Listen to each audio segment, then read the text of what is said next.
Hey YouTube, this is just a bit of a quick fun comparison video between Fedora 35 on the left, so the current release, and Fedora 36 beta edition on the right here, which is set to come out on the 19th of April. Now these are always supported for a year, so we're going to run out of support for the Fedora on the left, the 35, in about 6 months, but we'll have about 12 months for Fedora 36. Now I will say that Fedora is the upstream release for what would effectively in the end turn into Red Hat Enterprise Linux, that enterprise version of Linux. It's is popular there, but more in the corporate environment, of course. But yeah, just want to quickly mention that. Now, having a look at a few things, so they are actually both working on the GNOME desktop environment there, as you can see. There is a slight difference though. We've got the GNOME 41 on the left and the GNOME 42 on the right. There's a few little differences here and there, the upgraded dark mode, the ability to print screen in a nice new flashy way, but it is much of a muchness in my opinion there. If we go to the start menu, for lack of a better term, or the show applications menu, it's actually kind of looking smaller and a bit more weird, but hey, is what it is there. If we were to say, maybe jump across to, and I can't actually minimize this, so I have to actually go to a different workspace. I'm not the biggest fan of that with GNOME, but it is what it is. Now let's go across to the file manager of sorts there and see what's going on here.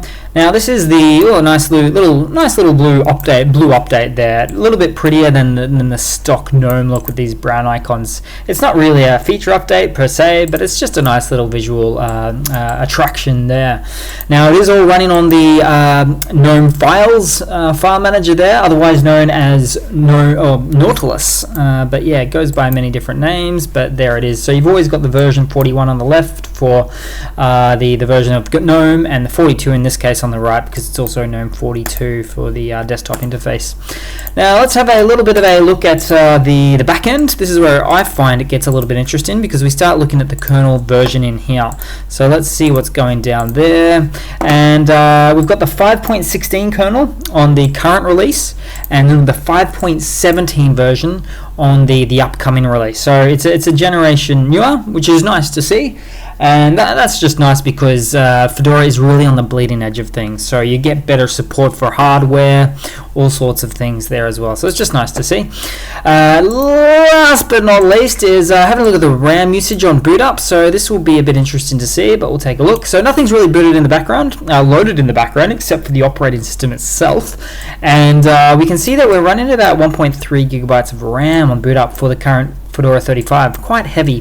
Whereas on the right hand side, take this with just a grain or a pinch of salt, but 1.1 gigabytes of RAM on boot up.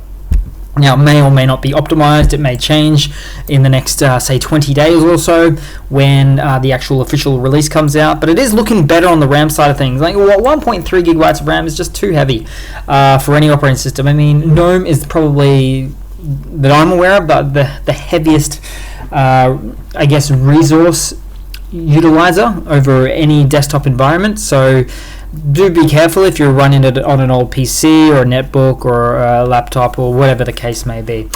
But that's pretty much it, guys. Thanks for watching. Please leave a comment, subscribe, hit that like button, and I do hope to see all of you guys there in the next one.